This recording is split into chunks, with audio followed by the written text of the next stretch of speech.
Fama John, merci. Vous l'avez dit, notre invité est docteur Amadou Sow. Docteur, bonsoir. Bonsoir, Mbate. Vous êtes médecin conseiller à l'Agence de la couverture maladie universelle. Vous êtes aussi spécialisé en médecine légale. C'est quoi exactement la médecine légale?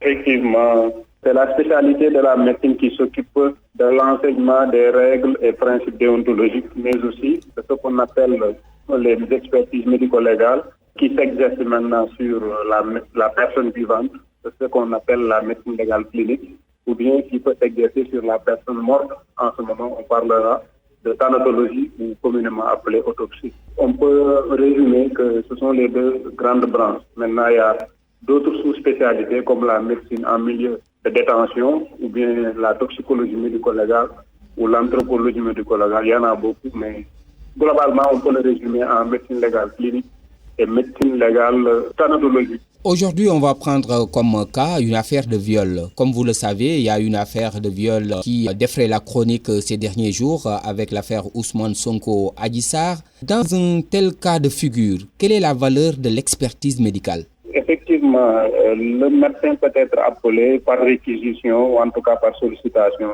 de la victime directement ou par le biais de l'officier de police judiciaire ou même du juge pour donner son avis d'expert par rapport à une question bien déterminée. Maintenant, la valeur va dépendre du crédit que le requérant ou en tout cas le juge qui va apprécier va donner à ce document que le médecin est amené à délivrer. Ce qui sous-tend que maintenant, autant faire que peut, le médecin devra s'évertuer à respecter les règles de rédaction de ce document-là qui est à visée judiciaire. Donc, c'est une pièce maîtresse, même si par ailleurs, il faudra souligner que c'est comme tous les autres avis, ça ne lie pas le juge qui fonde son propre opinion avant de donner sa sentence. Donc, ce que le médecin dit ne le lit, même si on peut comprendre par ailleurs que le juge n'étant pas spécialiste de la question, il devra naturellement utiliser l'avis des experts pour pouvoir se faire une idée de la situation.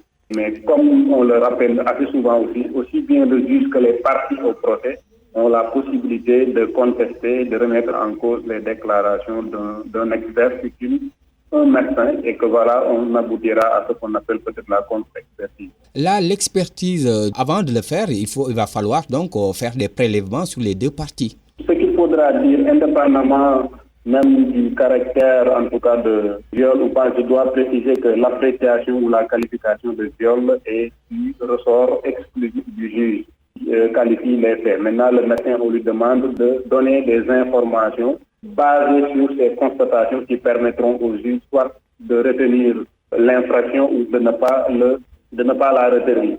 Et que dans sa démarche, le médecin, il a, comme toute autre partie médicale, il y a une démarche qu'il faudra suivre.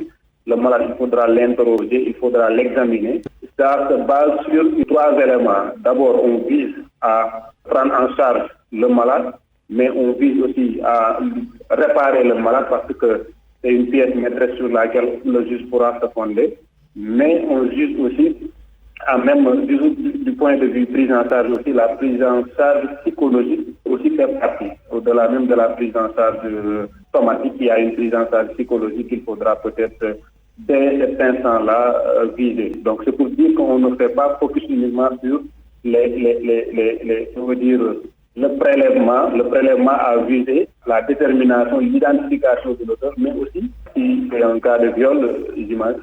Mais on peut être amené à faire des prélèvements pour déterminer le statut sérologique de la personne ou du supposé auteur du viol. Donc c'est pour dire qu'effectivement il y a des prélèvements à faire, mais il ne faut pas que l'on fasse focus uniquement sur un aspect des prélèvements. Il y en a plusieurs, les IST, la prévention de la grossesse, ainsi de suite. Il y a tout un arsenal d'actes qu'il faudra faire en même temps que l'on délivre ce certificat-là. L'avis délivré par l'expert, est-ce que cela peut attester réellement du viol ou pas, ou bien il dépend tout simplement du juge?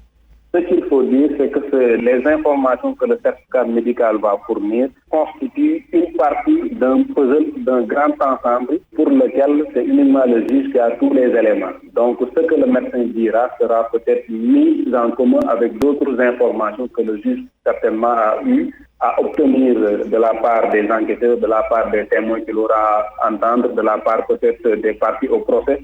ce qui nous permet aisément de comprendre, on ne peut pas prendre uniquement les éléments du certificat médical pour dire qu'effectivement trancher la situation, trancher l'affaire, c'est pas possible. Il faudra qu'on les mette en rapport avec maintenant les autres informations que le juge a à sa possession. Maintenant, c'est à la suite de ça qu'il pourra vraiment trancher l'affaire. Docteur, arrêtons-nous un peu sur ce certificat médical.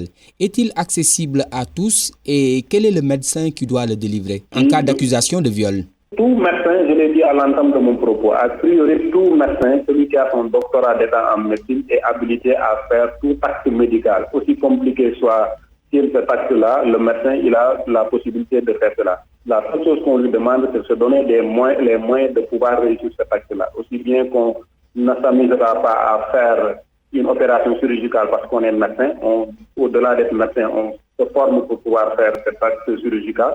De la même manière aussi, tout médecin peut faire un certificat médical de viol, mais il va falloir que le médecin aussi se donne les moyens de pouvoir respecter les règles édictées pour pouvoir délivrer un bon certificat médical. Voilà. Et là, quelles sont ces règles établies pour la rédaction d'un certificat médical? Peut-être qu'on peut ne pas rentrer trop dans les détails, mais d'une manière générale, pour rédiger un certificat médical, déjà, il y a des règles qui sont communes à tous les types de certificats. Par exemple, on ne doit jamais rédiger un certificat pour une personne qu'on n'a pas examinée. Dans un certificat médical, il faudra toujours retrouver l'identité de la personne qui a rédigé ce certificat-là, le médecin, l'identité du patient avec un certain nombre d'informations. Maintenant, il y a une partie qu'on appelle le commémoratif, c'est-à-dire c'est la partie narrative. Les médecins, on lui demande habituellement de même mettre au conditionnel les déclarations du patient ou bien de lui attribuer ces déclarations parce qu'il n'a pas la preuve de vérifier ce que le patient est en train de dire. Donc, mais il a l'obligation de retracer ça dans son certificat. Maintenant, passé cette étape de commémoratif, maintenant, il y a ce qu'on appelle les doléances, c'est-à-dire les plaintes du patient. Le patient qui te dit que j'ai mal ici, j'ai mal là-bas. Là aussi, c'est une partie qu'on peut répercuter sur le certificat. Après cela, il y a vraiment la partie cruciale, c'est que l'examen maintenant. Le médecin doit examiner et il doit maintenant décrire, parce que là aussi, il faut qu'on le dise, le certificat médical fait partie, en tout cas pour coups et blessures, fait partie des cas de dérogation au secret médical. Donc, on demande au médecin de faire une description. De telle sorte que même pour les besoins d'une contre-expertise, quelqu'un d'autre pourrait se limiter à lire même la description du premier médecin pour pouvoir lui aussi se faire une idée de l'ampleur peut-être des lésions. Il faut dire vraiment que la description elle est importante. Maintenant, après cette description-là, on peut être amené à faire des examens complémentaires, une radiographie, une analyse, un scanner ou en tout cas n'importe quel autre examen complémentaire. Si cet examen sort immédiatement, il faudra mettre le compte rendu de cet examen pour en tenir compte dans ton certificat. Maintenant, au cas où ce n'est pas sorti, de toute façon, le certificat, tu peux l'établir. 2 jours après, tu peux donner un autre certificat qui va venir compléter le premier. Après cette partie de traitement, il y a une partie très importante, surtout quand il s'agit d'un certificat à visée judiciaire, ce qu'on appelle l'imputabilité. Là, il faudra après que le médecin essaie de faire la liaison. Est-ce que les lésions qu'il a constatées sont compatibles avec le mécanisme que le patient lui a décrit, qu'on appelle maintenant l'imputabilité. Autant faire ce que pour un certificat à visée judiciaire, il faudra que le médecin fasse cet exercice de se prononcer sur l'imputabilité. Mais comme on le dit aussi, ce que le médecin dira, c'est uniquement une orientation, mais ça ne lie pas encore une fois le juge. Juste pour terminer, après cette imputabilité maintenant, puisque l'objectif, le plus souvent, on termine par faire ce qu'on appelle l'appréciation de l'incapacité totale de travail. Et ce qui amène le plus souvent même les patients à venir demander un certificat médical parce que justement, ils ont besoin de cette incapacité-là. Des accusations de viol constituent une affaire très sérieuse.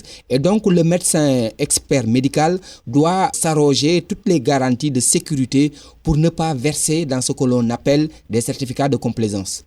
Absolument. Qu'il soit un cas de suspicion de viol ou bien quelle autre situation encore, le médecin, en tout cas, à chaque fois qu'il prend la décision de délivrer, de prodiguer des soins ou bien de s'adonner à un acte médical, il est régi par les mêmes règles. Donc, ce n'est pas spécifiquement dédié au cas de suspicion de viol ou autre coups et blessures, mais c'est des règles immuables en médecine.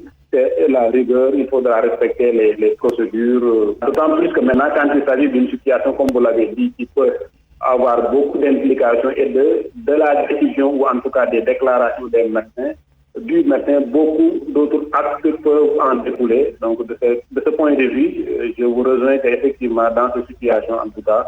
Et ce qu'il faut dire en ce moment-là, peut-être beaucoup de collègues le savent aussi, il n'y a aucune urgence à délivrer un certificat. Par exemple, si pour moi, en tant que médecin légiste, je bute sur quelque chose peut-être que je ne maîtrise pas assez bien, je dois pouvoir prendre toutes les garanties, de prendre un avis. En tout cas, si c'est dans le cadre judiciaire, il y a ce qu'on appelle les statutaires et autres, c'est avec autorisation du juge, ainsi de suite. Mais c'est juste pour dire aux collègues qu'il n'y a aucune urgence à délivrer un certificat. L'essentiel, c'est de faire le travail selon les règles de l'art. Docteur, nous sommes toujours dans les suspicions de cas de viol. On peut souvent aller jusqu'à demander des tests ADN ou autres tests. Ça va être à la charge de qui et qui va demander qu'on élabore ces tests? Là, peut-être je vais parler sous le contrôle des spécialistes des procédures pénales et autres. Comme on dit, il y a ce qu'on appelle les frais de justice. Par exemple, quand une victime se constitue partie civile, donc le plus souvent, c'est à la justice vraiment de dégager tous les moyens nécessaires pour qu'on puisse faire éclater la lumière. Mais si c'est un procès civil, le plus souvent, c'est la partie qui accuse ou la partie qui demande à être indemnisée qui devra donner les moyens sous forme de provision pour qu'on puisse payer les experts et autres. Mais je pense que quand c'est dans une procédure pénale avec constitution de partie civile, voilà, c'est à la justice de supporter les frais de justice qui sont votés dans le cadre du budget du ministère de la Justice. Jusqu'à quel degré le certificat médical peut-il faire foi? À chaque fois, le certificat médical devrait faire foi parce que le médecin, encore une fois, n'est pas n'importe qui, c'est quelqu'un qui est assermenté, qui a prêté le serment d'Hippocrate. Si c'est un expert auprès des cours et tribunaux, il a prêté serment quand on le désigne comme expert. Donc, quand il délivre son rapport, il ne prête pas à nous le serment. Si c'est une personne qui a été désignée en dehors de cette liste-là, maintenant, lui, il est obligé de prêter serment. C'est pour dire que ça devrait faire foi.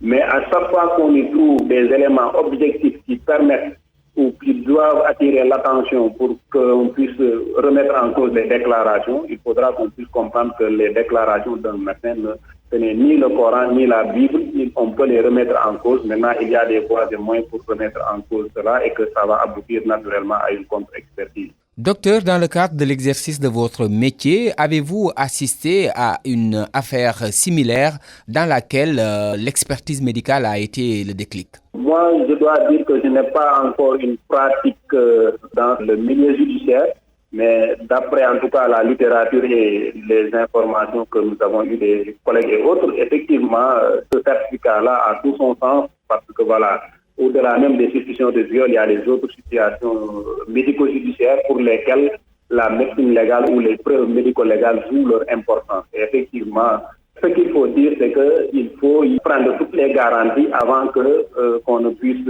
prendre une décision. Comme on le dit habituellement dans le monde des experts, l'avantage de l'expert sur les autres, quand il se trompe lourdement. Donc, puisque c'est des affaires qui impliquent le plus souvent des peines assez lourdes, la justice réfléchit à deux avant vraiment de prendre une preuve. Il faut que, comme on dit en matière pénale, c'est la preuve. Quand on n'a pas de preuve, voilà, on ne retient pas. Mais effectivement, le certificat médical peut effectivement permettre d'élucider des situations de viol ou dans d'autres cas des situations de mort suspectes. Par la suite, le genre de mort est venu pour vraiment faire jaillir la lumière sur cette affaire-là. Et dans cette affaire Sonko Adji Sarr, pensez-vous que l'expertise médicale peut faire jaillir la vérité? Je n'ai pas tous les éléments pour pouvoir me prononcer dans ce sens-là, mais ce que je le dis d'une manière générale. Effectivement, l'expertise médicale, il faudra qu'on puisse comprendre, c'est un aspect du problème. Ce n'est pas uniquement l'expert médical, mais il y a l'enquête de police ou de la gendarmerie, il y a l'interrogatoire peut-être que le juge d'instruction aura à mener avec les parties.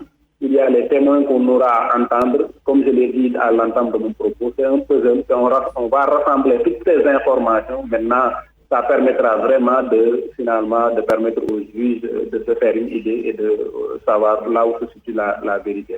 Docteur Amadou Sow, la RFM vous remercie. Je rappelle que vous êtes spécialisé en médecine légale. Vous êtes aussi médecin conseil à l'Agence de la couverture maladie universelle. C'est moi qui vous remercie. Merci beaucoup. Fama Dione, je vous rends la parole. Fama Dione, je vous rends la parole. Fama Dione,